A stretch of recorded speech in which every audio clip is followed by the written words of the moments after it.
சீரியல்களின் full எபிசோடுகளை Sun டிவியில் ஒளிபரப்பான உடனே எக்ஸ்க்ளூசிவாக சன் நெக்ஸ்டில் மட்டும் ஃப்ரீயா பாருங்கள். அண்ணே, ஏன் இந்த மாதிரி எல்லாம் பேசிக்கிட்டு இருக்க? என்னால உன் குடும்பத்துல இந்த பிரச்சனை வந்துடக்கூடாதுன்னு. ஆமா மச்சான், இப்போ ஒன்றும் இல்லை. நாங்கள் எங்கேயாவது வீடு பார்த்து தனியாக இருந்துக்கிறோம் மச்சான். எங்களை பற்றி கவலைப்பட்டு நீ ஒன்றும் புதுசாக பிரச்சனை இழுத்துக்க வேணாம்ல. தனியாக வீடை பார்த்தா இது உங்கள் வீடுன்னு சொல்லிட்டு நீங்கள் தனியாக வீடு பார்க்குறேன்றீங்க. மாப்பிள்ள, இது உங்கள் அம்மாவோட வீடு, உங்கள் பொண்டாட்டியோட வீடு.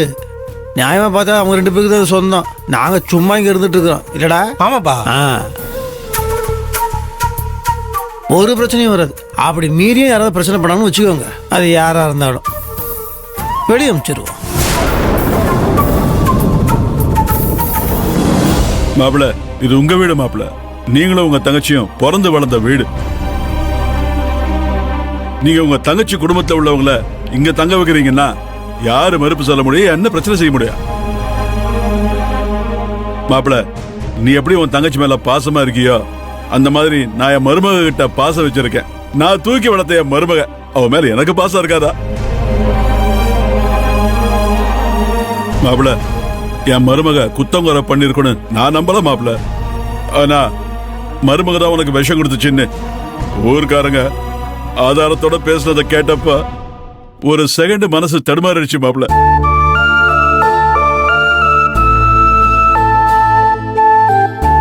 பெரியத்தா, துளசி பிள்ளை எப்படிப்பட்ட மனசுக்காரின்னு உங்களுக்கு தெரியாதா? உங்க மனசு தடுமாறினது நியாயமா? இவ்வளவு நாளா நீங்களும் என் மேல சந்தேகமா தான் இருந்தீங்களா? எப்படி மாமா உங்களால என்ன சந்தேகப்பட முடிஞ்சது?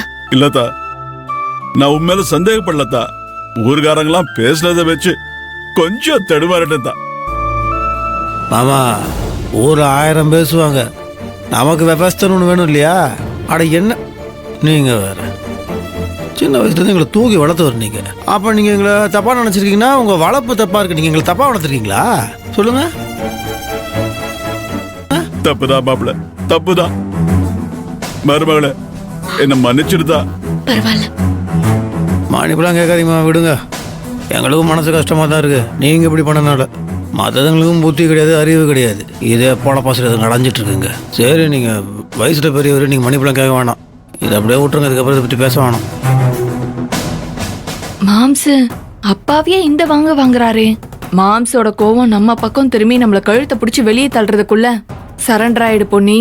இல்லனா உன் வாழ்க்கை தான் சிக்கல் ஆயிடும். போ, நிக்காத, உன் சமாதான நாடகத்தை நடத்து. துளசி, என்னையும் மன்னிச்சிரு. நானும் உன்னை தப்பா நினைச்சிட்டேன். மாம்சுக்கு நீதான் விஷம் வச்சிருப்பேன்னு தப்பா புரிஞ்சுக்கிட்டு உனக்கு கஷ்டத்தை கொடுத்துட்டேன். நீ எதுவும் மனசுல வச்சுக்காத.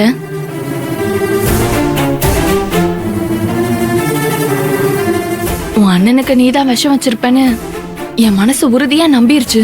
அதனாலதான் நீ ஊரை விட்டு போறது தெரிஞ்சும் உங்களை போக விடாம தடுத்து வீட்டுக்கு கூட்டிட்டு வராம என் மனச கல்லாக்கிக்கிட்டு கோவமா பேசிட்டேன். பரவாயில்ல. யானை உயிரை காப்பாத்தணும் தானே நீ என்கிட்ட கடுமையா நடந்துகிட்ட. புருஷன் சாக கிடக்கிறப்போ எப்படியாச்சும் பிழைக்க வைக்கணுங்கிற தவிப்புலதான் நீ என் மேல கோவப்பட்டேன்னு எப்ப நான் புரிஞ்சுக்கிட்டேனோ அப்பவே நான் உன்னை மன்னிச்சிட்டேன்.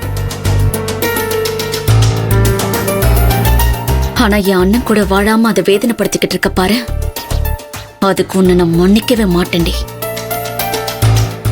ஐயோ, என்கிட்ட கூட சொல்லாம என்ன ஒத்தையில விட்டுட்டு பொன்னி அவ பாட்டுக்கு ஒரு நாடகத்தை நடத்திக்கிட்டு இருக்காளே. ஒருவேளை அவ புருஷனுக்கு பயந்து உண்மையாவே மனசு மாத்திக்கிட்டாளா? துளசி பக்கம் சேர்ந்துட்டாளா? ஆனா இவ திருந்துற ஆள் இல்லையே. துளசி, நானும் அறியாம தெரியாம உன் மனச கஷ்டப்படுத்தி இருந்தா என்ன மன்னிச்சிருமா. எதுக்கு நீங்க மன்னிப்பெல்லாம் கேட்டுக்கிட்டு இருக்கீங்க? பரவாயில்ல. சரி, நான் சொன்ன மாதிரி குட்டிமா, இது யார் வீடு? உன் வீடு. நீ பிறந்து வளர்ந்த வீடு, புரியுதா? அத்தா, ஐயா, இது உங்கள் அம்மா வீடு அத்தா, சரிங்களா? எனக்கு ஒரு பிரச்சனை வந்து நான் உங்கள் வீட்டுக்கு வந்தா நீங்கள் என்ன எப்படி பார்த்துப்பீங்க? என்ன வெளியே அனுப்ப மாட்டீங்கல்ல? ஏன் மச்சான் இப்படிலாம் பேசி? வெளியே அனுப்ப மாட்டீங்களா? அதே மாதிரி இது வந்து உங்களோட வீடு, அது என்னோட வீடுனா இது உங்களோட வீடு. என்ன நடந்தாலும் சரி, யார் என்ன சொன்னாலும் சரி, இந்த வீட்டை விட்டு மட்டும் யாரும் போகக்கூடாது. எனக்கு பிடிக்காத இந்த வேண்டாத விருந்தாளிகளை நான் எப்படி ஓட வைக்கிறேன்னு பாரு மாம்சு. அவங்களாவே நாங்க போறோம்னு கதறிக்கிட்டு ஓடுற மாதிரி என்னோட பழி வாங்குற பிளான நான்